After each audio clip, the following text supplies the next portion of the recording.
Al-Fatihah itu isinya adalah doa, dan doa tertinggi ada dalam Al-Fatihah. Afdhalud doa alhamdulillah, begitu kata baginda Rasulullah SAW. Tapi banyak orang yang menuntut kepada Allah, namun dia suka mengeluh, suka berprasangka buruk kepada Allah, maka doanya tidak diterima.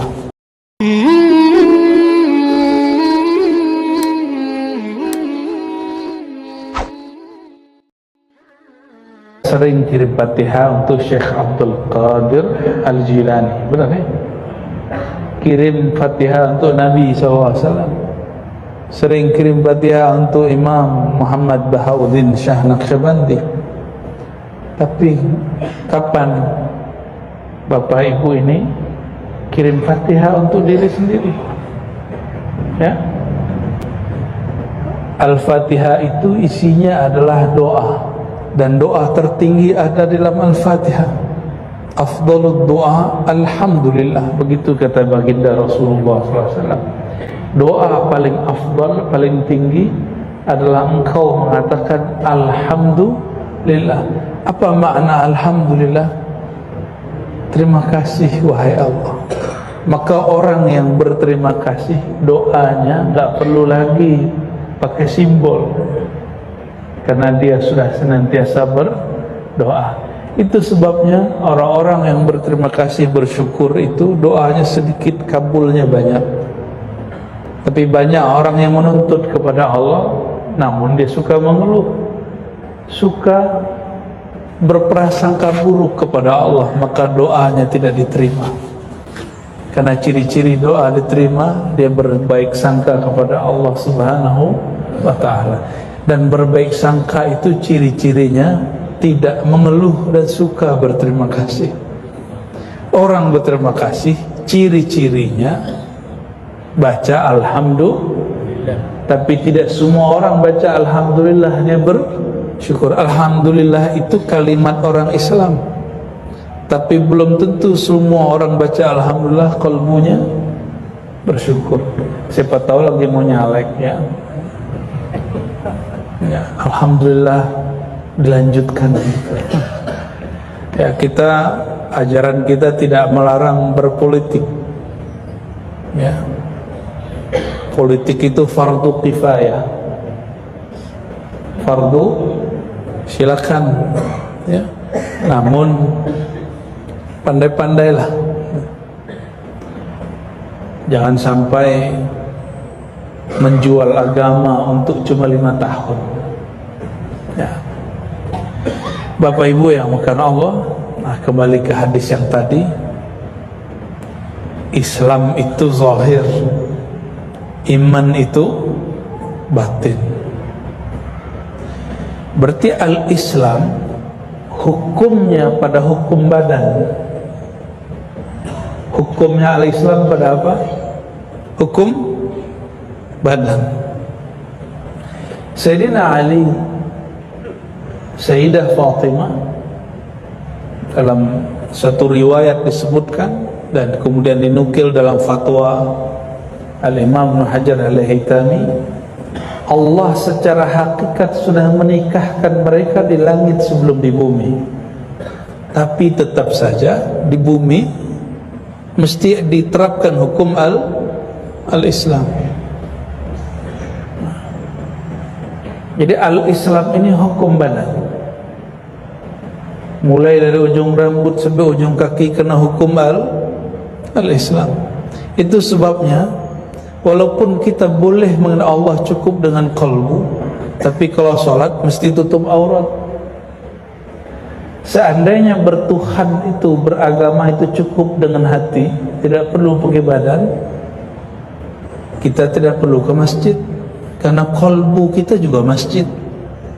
Qalbul mu'min baitullah. Qalbu orang beriman itulah hakikatnya masjid, hakikatnya baitullah.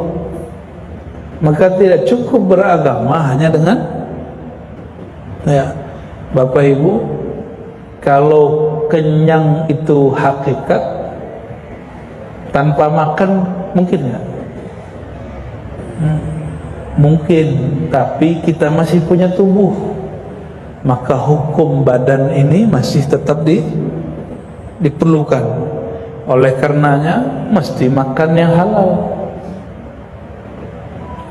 Apabila orang mengatakan saya ini ahli hakikat, lalu dia makan halal haram sama saja, maka batallah batinnya. Nah, jadi diri kita dibagi dua. Ada diri yang zahir. Diri yang zahir ini tubuh. Tubuh ini berkait dengan yang disebut jiwa, nafs. Jadi mana diri yang zahir? Tubuh. Tubuh ini berkait dengan apa?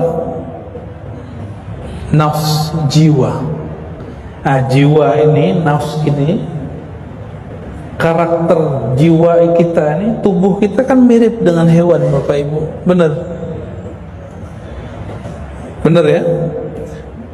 Coba lihat hewan di sekitar kita, jangan sampai sama dengan mereka. Hewan, kucing, guguk. Orang Tanjung Pinang nyebut anjing itu anjing juga. Ada sebutan lain enggak? Hah? Kalau di kampung Bapak ini ada lagi.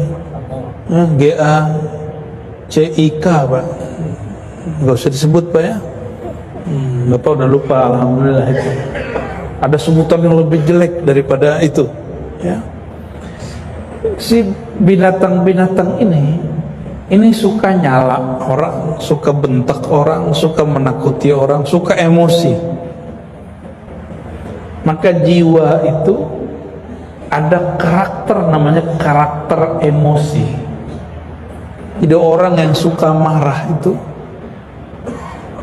dia baru mengemukakan dirinya yang zahir.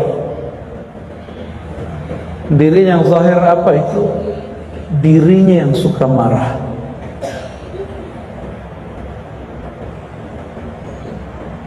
Jadi kalau tersinggung dikit, dia nggak tahu siapa saya. Nah, suka ngomong gitu kan?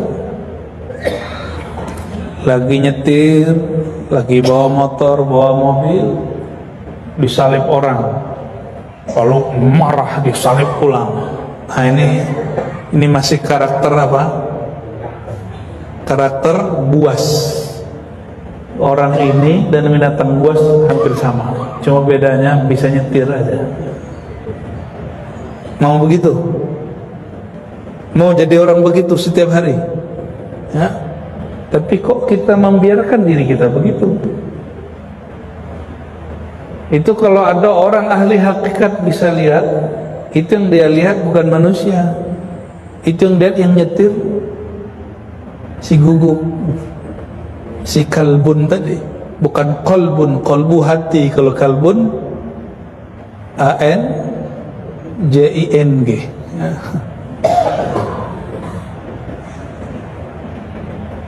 Pernah ketemu orang, ini karakter kedua. Mungkin kita sendiri. Obrolan tiap hari duit. Ya.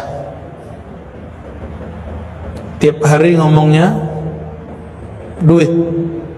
Nggak ngomong duit, nggak bahagia.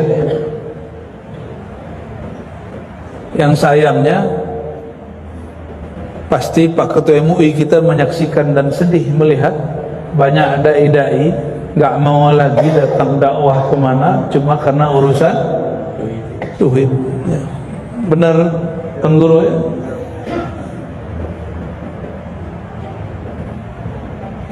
Zahirnya manusia, batinnya binatang ternak. Makanya di Quran disebut ulaika kal an'am, mereka dan binatang ternak 11-12. Karena tiap hari ngomongin duit. Nah, maka apapun kerjaan, apapun aktivitas, duit bukan Tuhan kita, ya. Maka dalam zikir-zikir kita selalu baca ilahi anta maqsudi, ya Allah tujuanku engkau bukan duit. Nah, sering saya dengar orang ngomong gini, yang penting bisa makan tak. Tiap hari Besok kita naik Gojek lagi, itu lagi ngomongnya. Besok naik angkot, begitu lagi. Ya, yang penting bisa makan. Jadi apapun urusannya yang penting bisa makan. Ini binatang ternak itu urusannya makan duit. Agak naik dikit syahwat, urusan lawan jenis. Tapi sekarang agak ngeri, sesama jenis pun ada. Ya, semoga ada yang terjangkit itu Allah sembuhkan penyakit batinnya. Amin ya rabbal alamin.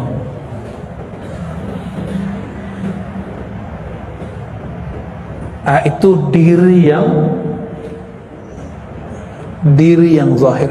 Diri ini yang mesti diikat dengan ketundukan kepada Allah. Tunduk kepada Allah, itu yang disebut dengan al-Islam.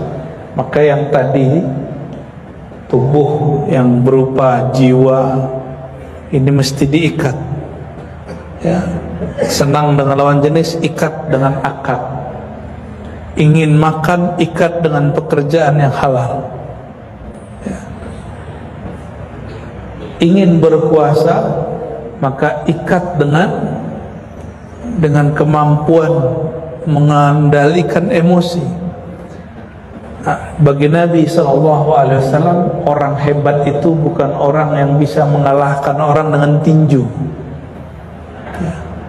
Bukanlah orang hebat itu yang kuat dalam bertarung. Orang hebat itu yang ketika marah dia sanggup untuk tidak marah.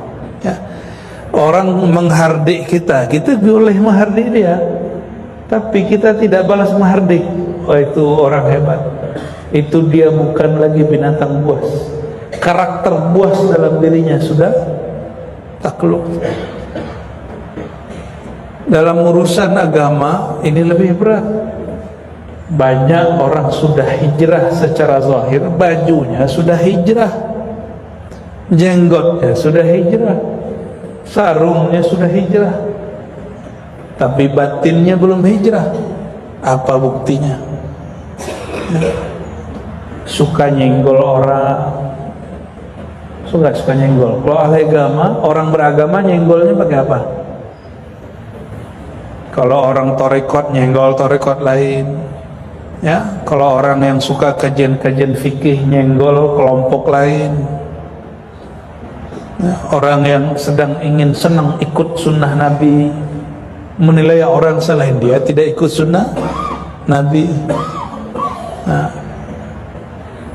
dia sudah Islam zahirnya, tapi batinnya belum. Makanya jangan heran, kok kawanku sudah hijrah tambah jauh dari akhlak yang baik. Kok kawanku banyak yang hijrah, tapi setiap hari nyinggung kita. Kalau masuk masjid seakan-akan dialah ahli surga, yang lain enggak. Kalau masuk majelis, cuma majelis dia yang mau ikut, majelis kita dia mau ikut. Majelis kita disebut majelis bid'ah. Kok bisa orang begitu? Itu emosinya belum diislamkan. Dia baru Islam di batin, di zahirnya. Pakaiannya sudah hijrah, tapi jiwa dia belum dihijrahkan. Jadi jangan heran kalau dulu di dunia kerja, ya, orang nyinggung dia dihambat orang dalam pekerjaan. Kalau sekarang udah masuk ke dalam dunia keislaman, maka dia urus juga urusan keislaman. Maka jangan heran banyak masjid orang tengkar di masjid, Bapak Ibu. Benar ya? Masjid Zulfirdaus aman Pak Pengurus?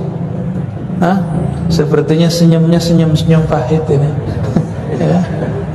Senyum menahan ini ya. Saya tidak tahu kondisi di masjid sini, tapi saya yakin di mana-mana sama. Sampai di Arab sana sama Pak. India, Pakistan, bahkan di Eropa, di Turki itu sama. Jadi kalau orang baru hijrah zahirnya, belum hijrah batinnya, masuk masjid, dia pandang orang lain itu belum Islam, belum, masih ahli bid'ah. Kalau orang torekot ngelihat orang yang enggak bertorekot, itu belum bertauhid, itu belum usul. Itu Pak Ketua MUI itu belum usul itu. Yang ngomong orang baru masuk tarekat kemarin sore, nggak sopan.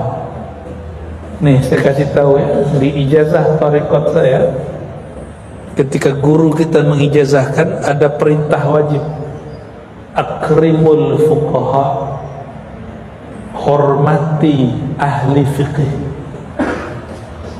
hormati ulama, wajib menghormati ulama. Tentunya ulama-ulama yang kita pahami dalam pemahaman kita hari-hari, orang yang mencari pelita di dalam negeri, ya. Jadi al-Islam urusannya apa? Baru zahir. Jadi wajar kalau kemudian dia sudah berislam secara zahir, tapi batinnya belum, karena ada sisi yang lain, yaitu sisi yang kita sebut al-iman.